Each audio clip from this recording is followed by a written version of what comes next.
In this lesson, we're going to look a little bit about creating blocks and then how to get into editing our dynamic blocks. And so this is a little bit of maybe a step backwards, but I've gotten some feedback from people as I've kind of been talking about dynamic blocks where they haven't quite gotten down the whole regular blocks to begin with. And so I just want to kind of show a few things real quick. First of all, if you wanted to define a block, like I'm just going to draw a rectangle on the screen, and let's just say that that was going to be my block.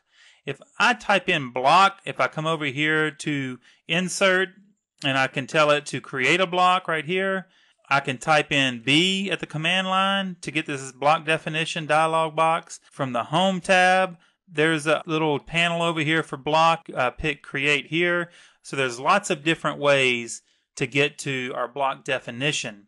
Now, when we get to our block definition dialog box, I just want to go over some of these settings here. First of all, name is obvious, so I'm just going to call this Test 1. We can pick the base point. We can specify the base point on the screen, or we can pick the base point.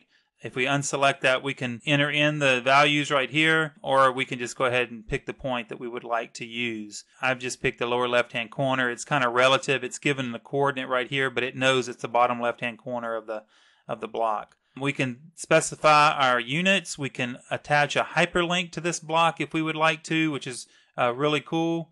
Those hyperlinks will follow whenever you create like a DWF file so that you can have a linkable DWF file. And that's very useful for creating some very intelligent drawings that can be viewed by others without AutoCAD and having the ability to link maybe back to your website or something like that. We have the option to select our objects too. So I'm going to go ahead and you notice right here I got this little warning saying that no objects are selected. So I'm going to go ahead and select my objects, which I'm just going to select my rectangle. It tells me that I have one selected.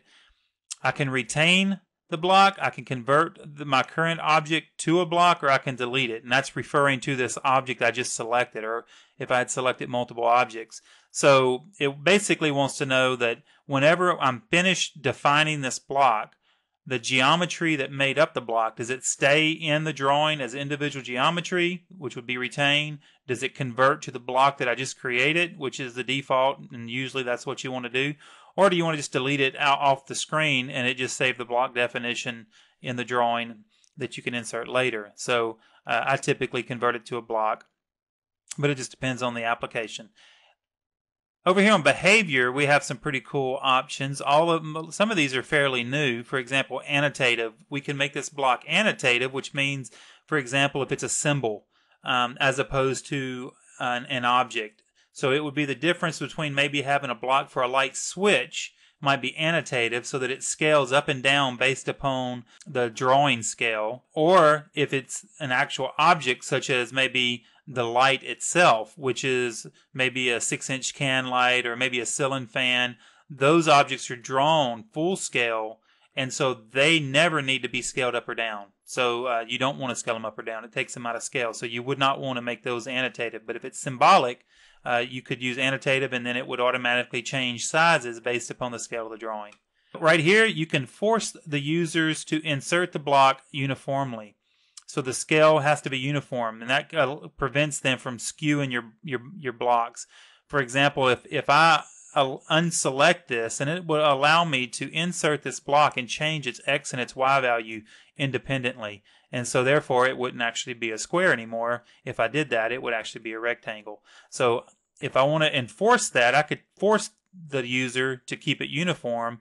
And if that was a standard for this block and I never wanted anybody to change it, I could do that. And that would be a way to prevent somebody from kind of using the block in a way that it wasn't meant to. Sometimes people will use a block for an object that really wasn't its intention. That's just not very good drafting practices. If you need a different object, create a different block. And then we can also enforce whether or not we allow them to explode the block or not. And again, this just gets back to enforcing our standards and our office procedures. Blocks have so many different uses. You want to be able to redefine them. If something changes, you might want to be able to count them, extract out information, whatever. And if somebody explodes the block, well, then you don't have that ability anymore. So you may want to select this, uncheck this box so that no one can explode your blocks, and that way you don't have to worry about that. So that's kind of just an overview of the block definition dialog box. You can go directly into the block editor, which is where we start adding all of our dynamic block information. If this little checkbox is clicked here, so if I tell it OK, it takes my block, it puts me in the block editor, and now I can define my parameters, my actions. I can put my geometric or dimensional constraints to it, or whatever I would like to do. Okay, one last thing that I just want to kind of show you. I'm going to go ahead and close the block editor, and I'm going to tell it to, because I told it to retain my drawing as a block, I can see that I now have this block. I just want to show you also, you could just go straight into the block editor by typing BE at the command line for a shortcut for block editor. We can either select the block that we would like to edit, or we could actually create a block from here as well. We can just type in, instead of test1, I can type test2, and it'll create a block called test2, and it'll put me into the block editor and allow me to start drawing and creating my block like that. So that's another way to get directly into the block editor, just with the BE command for block edit. And again, I can just select it, pick it, test1, open it to edit, the same way that happens if I double click on it. Double clicking on a block will bring you straight to this as well. All right, so that shows you how to create blocks and how to get into the block editor and start adding all of the different parameters and things like that for dynamic blocks. So some of that, a little bit of review. Some of that may be a review going long ways back to the creation of regular blocks, but very important that you understand all of that so that you create the best possible blocks.